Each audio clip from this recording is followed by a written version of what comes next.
السلام عليكم، مرحبا بكم اعزائي المشاهدين في قناه دقيقه مطبخ. اليوم سوف اقدم لكم وصفه كريمه الزبده لكن بدون صفار. ميزه هذه الوصفه تكون بدون صفار بيض حتى لا يكون فيها زفار. المكونات: لدينا بياض بيض، زبده. لا تتفاجئوا بكميه الزبده لان هي اسمها كريمه الزبده، بطبيعه الحال سوف يكون فيها كثير من الزبده، وسكر عادي. ونحتاج ترمومتر. هذه هي الوصفة من كريمة الزبدة. سوف تكون المورانج على الطريقة السويسرية.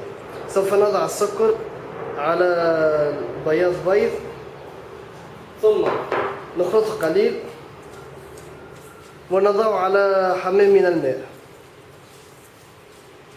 نضع البياض البيض على النار على حمام من الماء. ضروري جدا أن تكون النار هادئة ويكون كمية الماء لا تلتمس في الوعاء الذي فيه البيض البيض. ثم نخلط قليل.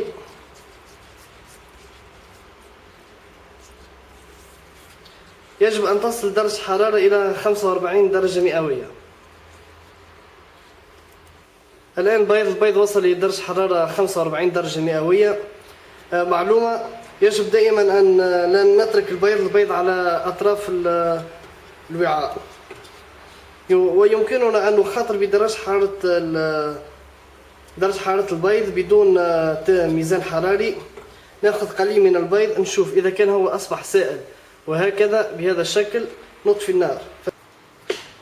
ثم الآن نبدأ بالخفق على سرعة بطيئة ثم نقوم بتعليل السرعة.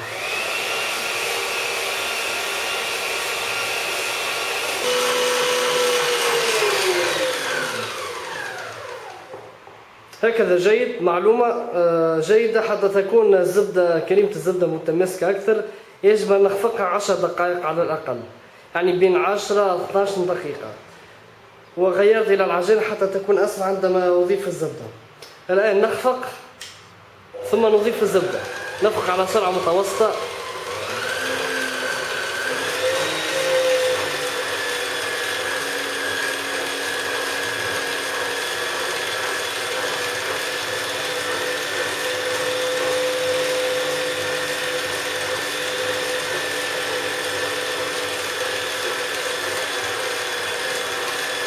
نقوم بتعليق بسرعة قليل.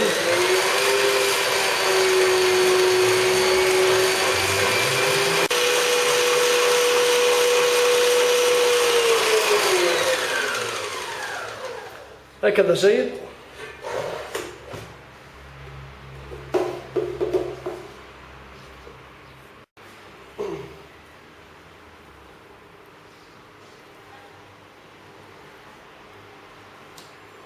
هذه كريمة الزبدة. نشوف انها متماسكة عندما نضع سباتولا تتماسك.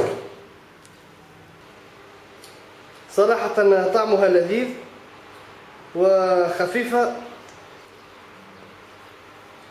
الآن يمكننا استخدامها مباشرة أو وضعها في الثلاجة. أنصحكم أنكم تجربوا هذه الوصفة، ويمكنكم تنكيها بالفانيليا بودرة أو فانيليا سائلة. إذا أعجبتكم الوصفة لا تنسوا بالنقر على زر لايك والاشتراك بالقناة.